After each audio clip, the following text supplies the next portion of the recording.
नमस्कार। कक्षा 10 के साइंस के लेसन जैव प्रक्रम में आगे बढ़ते हैं। आज हम जानेंगे श्वसन के बारे में। ग्लूकोज के विखंडन से ऊर्जा का निर्मुक्त होना श्वसन कहलाता है।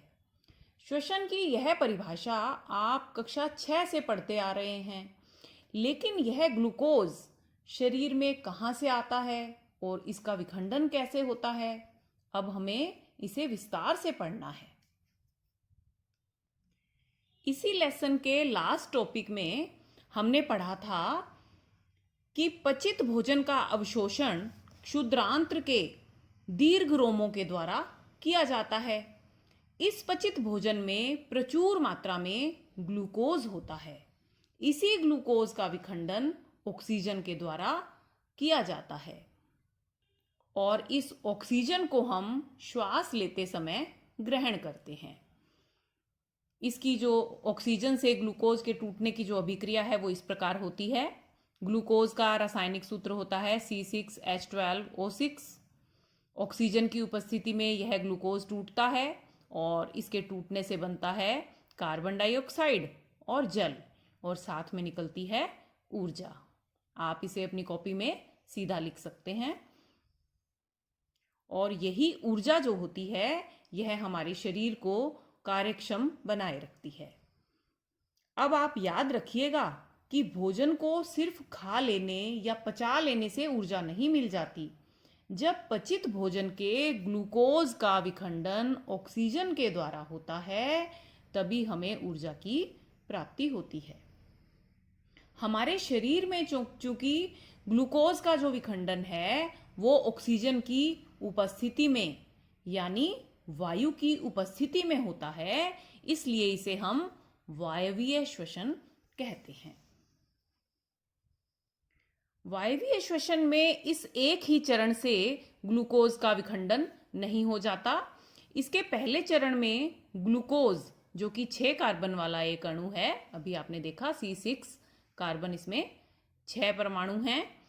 इसके टूटने से पहले पायरुवेट बनता है जिसमें 3 कार्बन होते हैं। तो अगर 6 कार्बन वाला एक अणु टूटेगा और 3 कार्बन वाले बनेंगे तो यहाँ 2 पायरुवेट बनेंगे, और यह प्रक्रिया होती है कोशिका द्रव्य में। उसके बाद पायरुवेट ऑक्सीजन की उपस्थिति में टूटता है जिससे कार्बन डाइऑक्साइड, जल और ऊर्जा बनते हैं, और यह प्रक्रिया जो है वह हमारे माइटोकॉन्ड्रिया में होती है। पायरुवेट जो 3 कार्बन वाला एक अणु है, इसके टूटने से 3 अणु कार्बन डाइऑक्साइड के बनते हैं, और यह वायवीय श्वसन है, इसलिए इसमें काफी मात्रा में ऊर्जा निर्मुक्त होती है। कुछ विशिष्ट परिस्थितियों में हमारे शरीर में अवायवीय श्वसन भी होता है। ऐसा कैसे? कई बार हम बहुत देर तक दौड़ लगाते हैं या बहुत अधिक और कठिन व्यायाम करते हैं तो हमारी मांसपेशियों में ऑक्सीजन का अभाव हो जाता है, यानी हमारे शरीर को उतनी ऑक्सीजन नहीं मिल पाती जितनी कि हम ऊर्जा व्यय कर रहे हैं। ऐसी स्थिति में पायरुवेट का पूरी तरह से विखंडन नहीं हो पाता और पायरुवेट बदल जाता है लैक्टिक अम्ल में। पायरुवेट जो कि 3 कार्बन वाला एक अणु है, उससे 3 कार्बन वाला ही लैक्टिक अम्ल बन जाता है, और ऐसा होता है हमारी मांसपेशियों में। और ऐसी मांसपेशियां जिनमें यह अवायवीय श्वसन हुआ, लैक्टिक अम्ल बना, वे मांसपेशियां काफी दर्द करती हैं। और किसी कारण से अगर अचानक लैक्टिक अम्ल बनता है तो हमारी मांसपेशियों में क्रैम्प्स यानी मरोड़ भी आ सकते हैं। ग्लूकोज के विखंडन से जो 2 अणु पायरुवेट के बने वह 2 पथों से टूटे।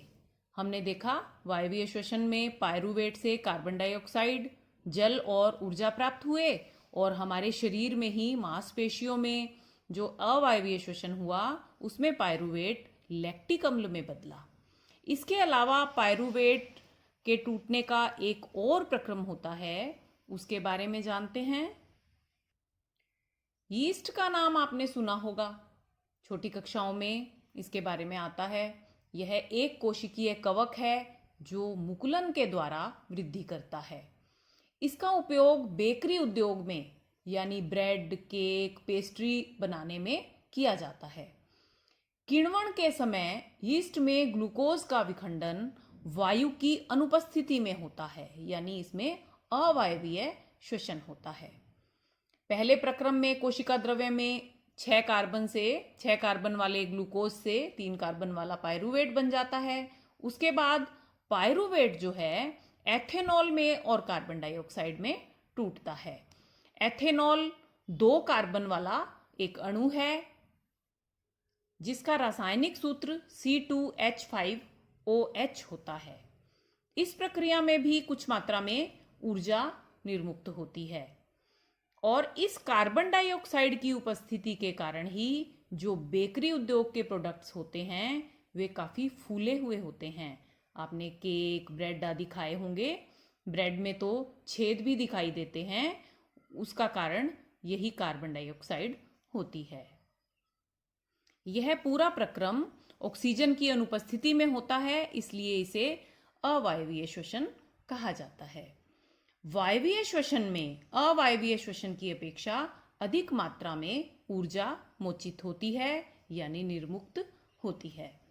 श्वसन की ये सब प्रक्रियाएं चूंकि कोशिकीय स्तर पर होती हैं, इसलिए इसे कोशिकीय श्वसन कहा जाता है। कोशिकीय श्वसन में जो ऊर्जा निर्मुक्त होती है उससे एटीपी का संश्लेषण होता है। कोशिका की अन्य क्रियाओं के लिए एटीपी ईंधन की तरह कार्य करता है। एटीपी का पूरा नाम एडिनोसिन ट्राइफॉस्फेट होता है। इसी में हम आगे पढ़ेंगे कि एटीपी किससे बना, तब नाम आएगा एडीपी। एडीपी से एटीपी का निर्माण होता है और एडीपी का पूरा नाम होता है एडिनोसिन डाइफॉस्फेट। आओ जाने कैसे एडीपी से एटीपी का निर्माण होता है। कोशिका द्रव्य में एडिनोसिन डाइफॉस्फेट और फास्फेट ये अणु रहते हैं, एडिनोसिन डाइफॉस्फेट और फास्फेट। लेकिन इनका जुड़ना तभी संभव होता है जब इन्हें पर्याप्त मात्रा में ऊर्जा मिले। ऊर्जा मिलने पर, यानी जब कोशिकीय श्वसन से ऊर्जा निर्मुक्त होती है, तब एडीपी और फास्फेट जुड़ते हैं और एटीपी बनता है। इसमें 2 फास्फेट हैं, डाई का मतलब 2, एक फास्फेट और जुड़ा तो एटीपी बन गया, यानी 3 फास्फेट। और ये जिस बंध से ये पी जुड़ता है यह ऊर्जा बंध होता है, यानी ऊर्जा मिलने पर ही ये बंध बनता है। अभी आपने सुना कि एटीपी जो होता है वो कोशिका में एक ऊर्जा ईंधन की तरह काम आता है। मतलब जब भी ऊर्जा की आवश्यकता होती है तो यह बंध टूटता है। इस बंध के टूटने से ऊर्जा निर्मुक्त होती है, यानी इस बंध के बनने के लिए ऊर्जा की आवश्यकता होती है और जब यह बंध टूटता है तो ऊर्जा निर्मुक्त होती है।